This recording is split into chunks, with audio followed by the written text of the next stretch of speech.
Are you sure? Here's the 30-second lesson on what legends know. Never ask a bride why she's getting married. Don't wear a skirt on a windy day.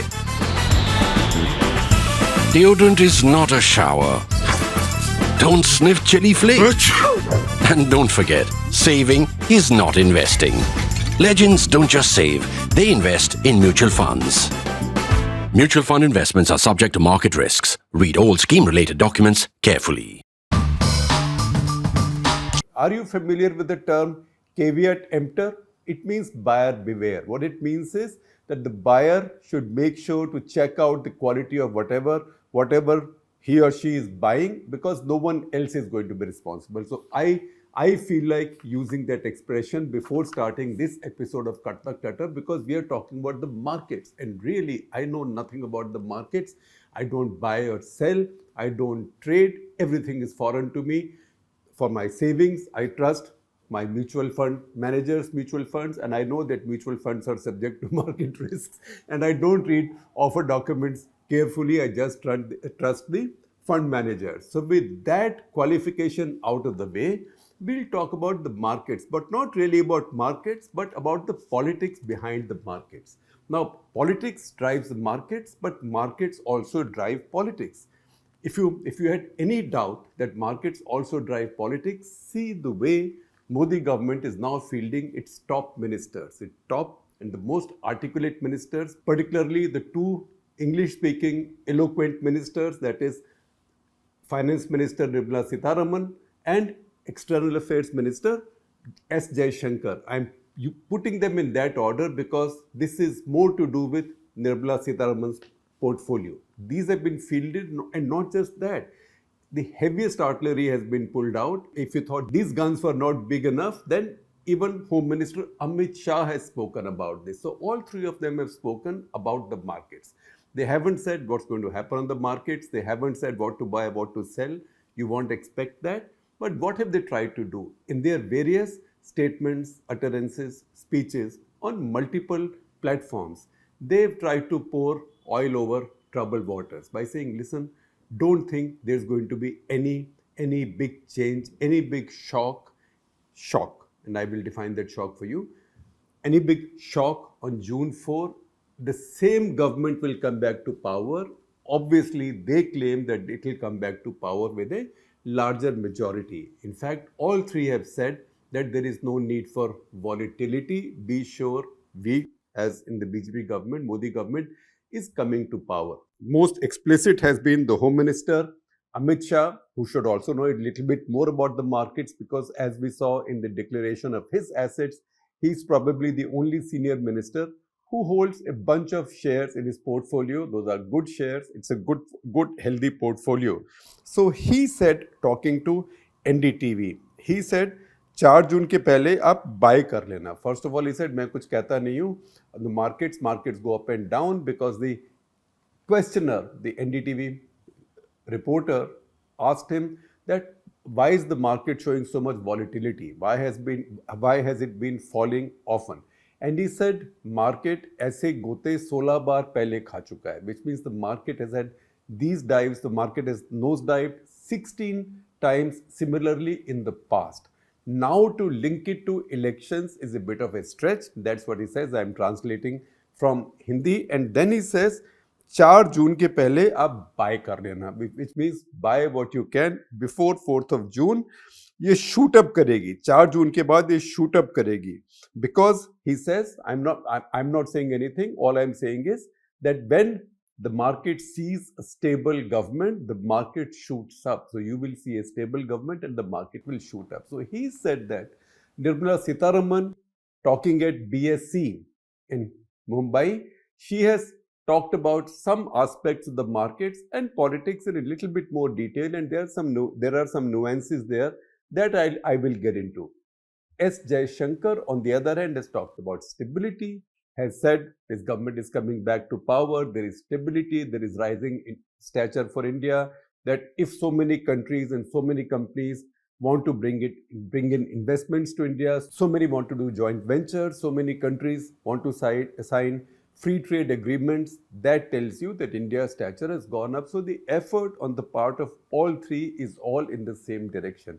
It is to reassure the markets. Now, why is it that the markets are scared? Why is it that the markets are reacting this way? First of all, I'm not so convinced myself that the markets are so scared. So if you see the index, that is Nifty, the index of top 50 key shares, then you see volatility, but it isn't that much. It's gone down a little bit in the last month or so, particularly after, say, early May. It's gone down, recovered a little. 2nd of May, it was 22,648. 9th May, it fell. It fell net. Sometimes intraday it's fallen more, but net means the closing hour. 9th May, 21,957. Again, 13th May, 21,862. At the end of closing hours on Wednesday, it is 22,200. So there isn't that much fluctuation. However, there is much. And probably this reaction or this overreaction is coming because in the marketplace, the market players, I would hazard this guess to say, and I don't think I'm wrong at all, and I don't think many will question me, that a majority of the people on the markets, that is fund managers, operators, brokers, bankers, financiers, a majority of them in that community, in the financial community, also instinctively are BJP voters. So somehow even a little bit of uncertainty there gets magnified. That's an analytical point, and that is something that the ministers are now trying to address, and that is why VIX has gone up. What is VIX? VIX is the volatility index. VIX is basically, it's a statistical thing for people to say, for the markets to say, it looks like people have fear or people have expectations and people think that market will remain very volatile. You remember that two sentiments drive the markets, fear and greed. And we are all familiar with that immortal quote by Warren Buffett, that you buy when there is fear on the street and you sell when there is greed on the market. So fear and greed are the two essential sentiments that run the market. So as fear goes up, VIX goes up. It is just an index that India started in 2003. So if you look at how this index goes up and down, you can imagine now, once I've told you that fear drives index up. So what's the highest point at which VIX reached in the last, say, 10 or 15 years or so? So the highest point, if you look at this graphic, you will see one Mount Everest there. One Mount Everest, Mount Fuji, Mount Kilimanjaro, you can call it whatever you want. Highest mountain anywhere. That high mountain is 27th of March 2020. Now think for a moment, what happened on 27th of March 2020?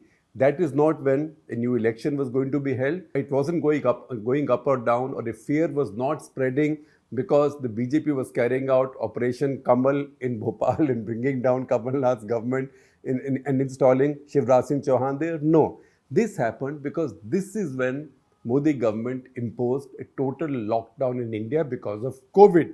Until then, in spite of COVID, the market there was volatility, but not that much. There was concern, there was volatility. VIX was going up, but suddenly on 27th of May, it goes up.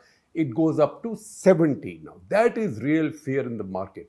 But that fear was also justified because there was a lockdown. The whole country was going into lockdown. A lot of the world was going into lockdown. Economies were going into a downswing. And sure enough, that year global economies all tanked. India's economy also had a sizable negative growth. So that you can understand. What is happening right now is somehow not so easy to understand. At the same time, I can't understand, and I'm a little confused by this, about the level of concern over this volatility, because what we see right now is VIX only at around 20. 20 is not so bad. VIX, again, as I understand from people in the market, say between 11 to 13 is considered normal, because in any market there will be a risk. A market is not a fixed deposit. A market is not just buying government bonds, which will have almost no risk in a stable country like India. This is stock market, so there will be some risk. So 11 to 13 is fine. In fact, anything below 15 is fine.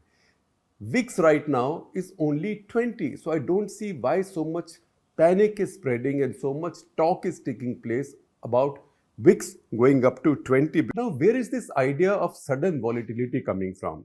20, as we told you, does not look like that much. But if you see where VIX has been, and you will see this chart on your screens, if you see how VIX has been, VIX has actually been very stable and very low. So it looks like for the past year, the market had presumed that the same government was coming back to power quite comfortably. So it was very, very low. It's almost as if it was a bond market or a fixed deposit market and not a share market.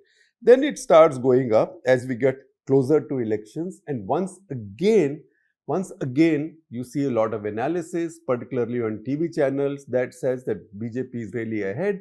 The Prime Minister and key people in the BJP have already talked about 400 par, and that is when volatility comes down. It starts coming down and coming down and down until it's almost zero, right? That is unprecedented.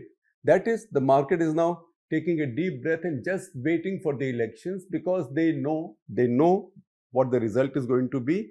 And they also believe that the result is going to be what they want it to be, maybe 400 par. That's what they would have wanted. But 24th, it changes dramatically. 24th of April, something happens and volatility goes up like this. Now, it still does not go up to alarming levels compared to what it was on the eve of elections in the past. But this is quite a bit of sudden change. How did that happen? I can only do some guesswork. So one of the possible reasons is that 19th of April, the first round of polling took place. It did seem on that day that the polling percentage was a bit low. I watch IPL. If you watch IPL, you can't miss it. That Upstocks trading platform ad when somebody says, I'm going to invest in stocks, and everybody's saying kit, kit, kit, kit, kit, kit, kit, kit. So kit started over this low polling. And speculation built up that this will perhaps be negative for the BJP because it was an indicator of the fact that there was less enthusiasm among the voters. By the 24th, more authentic data was coming out. Election Commission took its time. So it looks like, in any case, 19th was Friday, 20th, 21st was the weekend, right? And after that, this tension built up, and that's how this volatility came in. Once again, to me, it's a case of market operators trying to be political experts at the same time. It's tough enough to read the markets. It's tough enough to read the shares, what will go up and what will come down. It's much tougher to read politics. And really, nobody can read politics. It should be left to the voters and for the polling day. That said, let's move on and let's also see what is it that Nirmala Sitharaman said addressing this particular concern about volatility. Because one way of understanding the level of insecurity right now, or the fear right now, or uncertainty right now, is to see what happened in the run-up to the previous elections. Because yes, markets trying to guess the election results, because markets start thinking that a particular result will be good, will be market friendly, at least maybe in the short run, if not in the long run. Maybe some people make the long run calculation also. I don't think so though, and that will be a little opinionated point I will make towards the conclusion of this CTC, this episode. But you see, other elections, 17th May 2019, that is on the eve of the election results then, Lok Sabha election results. In that election, post Pulwama and Balakot, there was a Modi wave in the country, and nobody could miss that wave. If anybody missed that wave, they'll either have to be not watching, not sniffing the air, not feeling the wave, or maybe they'd switched off their judgment for that moment. So there was a Modi wave, the post Pulwama Balakot Modi wave. In spite of that, VIX went up to 28 on May 17th, 2019. Again, go back to May 9th, 2014. That is again on the eve of the 2014 election results. Again, generally, all the opinion polls at that point, exit polls, were already indicated even before elections that Narendra Modi-led BJP was now in the ascendant, far ahead of the Congress party. Maybe the market had not anticipated yet fully the extent of that victory, that Narendra Modi and BJP will come in with a full majority. So VIX on May 9th, 2014 was 37. So 37 May 9, 2014, 28 May 17, 2019, 70.4, March 27, 2020, nothing to do with elections, everything to do with the virus. So 20 now in the run-up of this general election, with results less than 3 weeks away, does not look to me like such heavy volatility that should have so many senior ministers getting concerned. Now people talk about VIX or volatility index. So Nirmala Sitharaman, speaking at BSE at Mumbai, said that people have been talking of some indices. For example, there is a poverty index, there is human development index, and now there is a volatility index or VIX. And she says there is no need, there is no justification for VIX to be fluctuating the way it has been doing lately. In fact, she went on to say there is no need for VIX to fluctuate at all. And then she went on to assert that her government, that is Modi government, was coming back to power with a stable, large majority, and there was going to be continuity. And then she gave us virtues of a stable government, because she said good markets need stability of government. So markets could be efficient under a stable government, because markets wanted a stable policy, particularly stable policy on taxation, predictability on government policy on taxation, and a soft touch regulation. And then, of course, she paid compliments to the market. She talked about with figures how much the mutual fund industry has grown, how many more people have come into risk capital, that is mutual fund markets or stock markets, how so many common people are playing the futures and options markets. Although she has a word of caution there. She says unchecked futures and options trading, looking at this BSE management, she has said that there is need for, she's indicated, I'm interpreting her, she's indicated that there is need for caution there. Maybe this is not something she wanted to talk about right now, but that's a matter of concern. How much of a matter of concern this is, I will share with you an article in The Economist that tells us that hedge funds, global hedge funds, are making a killing on Indian futures and options market, because common people, particularly young people, are playing this game of day trading, and 9 out of 10, that is 90% of them, are losing money. If they are losing money, who's making money? So one lot that's making money obviously is the platforms, is the brokers, etc. But also it is the hedge funds which know technology, which are smart at algorithmic trading. So they are making this money. So this way, a capital transfer is taking place from a lot of ordinary Indians to these hedge funds. That is something that The Economist wrote about. That is something that already SEBI has spoken about. And that is also something that TCA Sharad Raghavan, our Deputy Editor for Economics, also wrote about. I will also share that article with you along with The Economist article. So that is something that she alluded to, but she wasn't going to talk about anything negative or anything risky right now. So she then moved on. In fact, at one point she quipped and saying, why should there be risk? But maybe it's risk that makes markets more exciting or more juicy. Her expression, not mine. She also addressed some other concerns, for example, the rupee as to the dollar.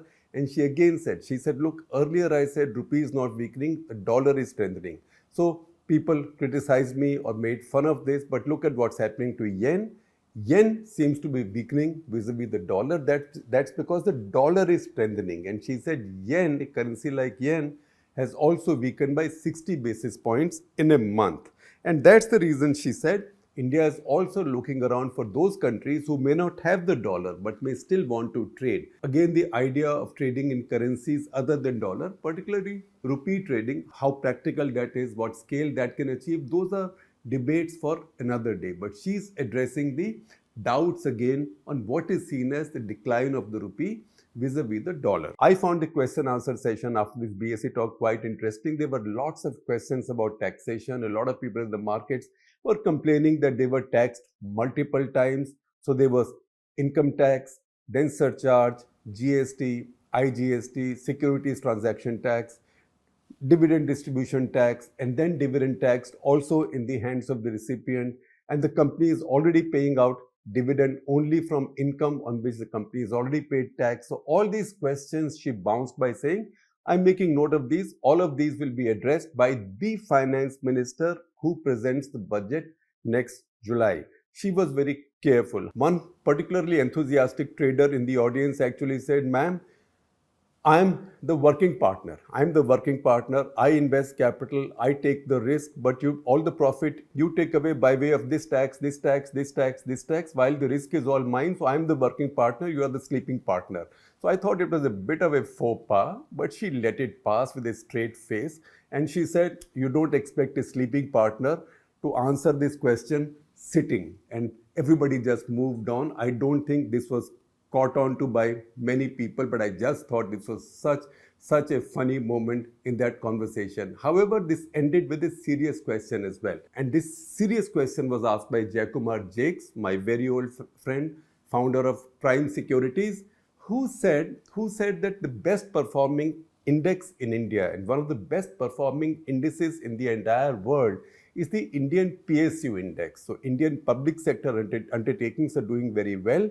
If the prices are so good for these companies, isn't this the time to look at divestment of these companies, to free these up so government I'm now elaborating what he said, making some presumptions. He didn't say all this. Nobody gets that kind of time at an event like this. So I'm only interpreting what he's saying, that now that the prices of these companies are high, why doesn't the government sell, take its money, and let these companies be free and be run as free enterprises? She dodged that question. She did not answer it. Will a new government then get into disinvestment? So far, Modi government's record over 10 years is not reassuring there. The only company they've genuinely disinvested, the PSU, is Air India. The others that they've sold, they basically sold to themselves. HPCL, for example, being sold to ONGC.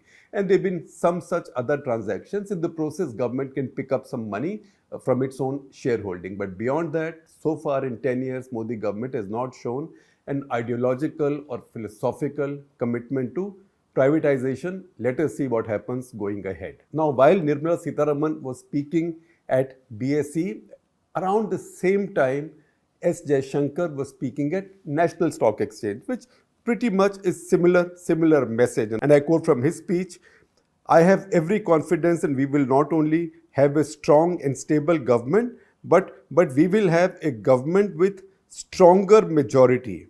Therefore, with greater ability to take decisions which will take the country forward. And he said, volatility will ease with each passing phase in this election. So that was his message. And these appearances in Mumbai and Kolkata by Finance Minister and External Affairs Minister, these have followed similar appearances beginning April. And Modi government has been using the same ministers to go out to speak to chambers. Jaishankar, for example, went to Surat in April at the Southern Gujarat Chamber of Commerce and Industries, STCCI, with the same message. They are coming back to power. India's stature has gone up. Everybody wants to invest in India and do business in India. Nirmala Sitharaman also went to Ahmedabad, to Gujarat Chamber, and this has now gone on for some time. However, this concerted effort over this week is directed specifically at what is seen as volatility in the market and the speculation that Modi government may fall short of numbers. And now that we are talking markets, I will also leave you on a note of a smile. For example, see these two tweets, this little tic-tac between two market operators, obviously hedge fund people in America. So one says with the picture, Zach Solomon, he says with a picture of lots of young people, mostly young people, sunbathing in a park. And he says 2 p.m. on Tuesday in Austin. Austin is in Texas.